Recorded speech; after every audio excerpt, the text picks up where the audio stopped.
उसी उसी जंग को तोड़ तड़पता हुआ क्षेत्र के मैदान में दुर्योधन दूसरे पड़ा हुआ करा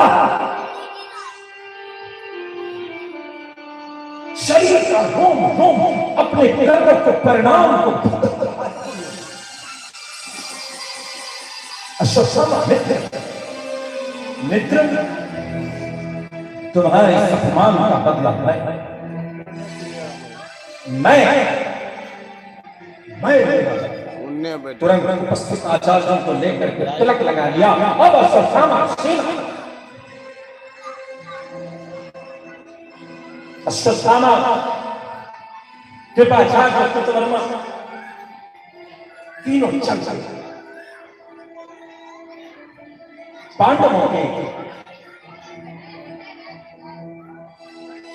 छावनी में प्रवेश करना,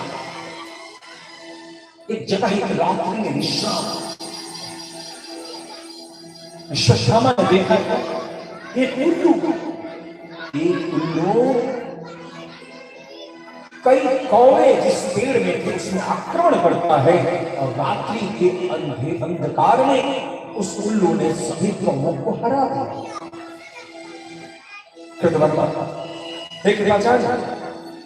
मुझे सूत्र मिल गया तो क्या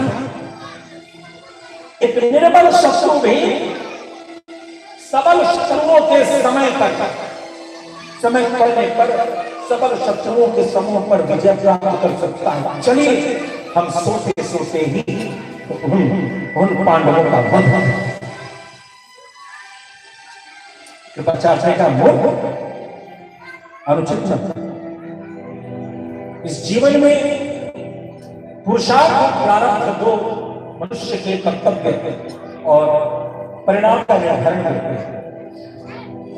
कई लोग बहुत मेहनत करते हैं मगर फिर भी परिणाम नहीं मिलता तो प्रारब्ध है, और प्रारब्ध प्रबल होता हुआ भी तो पुरुषार्थ न करे तो भी कुछ सामने घट नहीं पाता।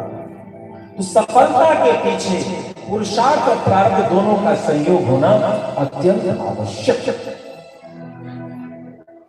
इसीलिए जब कभी भी मन विचलित हो तो अपने से श्रेष्ठ जनों से विचार विमर्श करके कुछ निर्णय करना चाहिए। चलो अपने से श्रेष्ठ हो के साथ लेकिन अश्वत्थामा मानता अश्वत्थामा उसी रात में गया और कई से युद्ध करते हुए सोते हुए पांचों बच्चों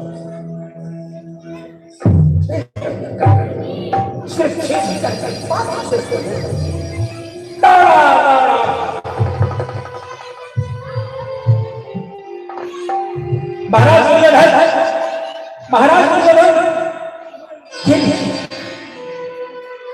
आपके कष्ट दूर हो जाएंगे। आप एक वीर हैं, शत्रु का वध ये 5 से पांडव इसमें जो सबसे मजबूत हो उसको ला भीम का सर समझ करके भीम के पुत्र का सर किया, उस सर का परीक्षण किया। अश्वत्थामा ये तूने क्या किया? तू मित्र है जो मेरे शत्रुओं ने मेरे साथ नहीं किया, मित्र को तुम मित्र। अरे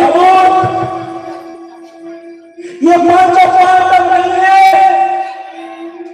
ये द्रौपदी की वो पांचों पुत्र है जो हमें हमारी मृत्यु के बाद हमारा संस्कार करते, हमें तिल जल देते। अपने कर्म के कारण तो हमारी गति नहीं होती, लेकिन पांडवों के संतान होने के कारण इनके हाथ का जल और तिल पा करके तो हमारा उद्धार हो सकता था।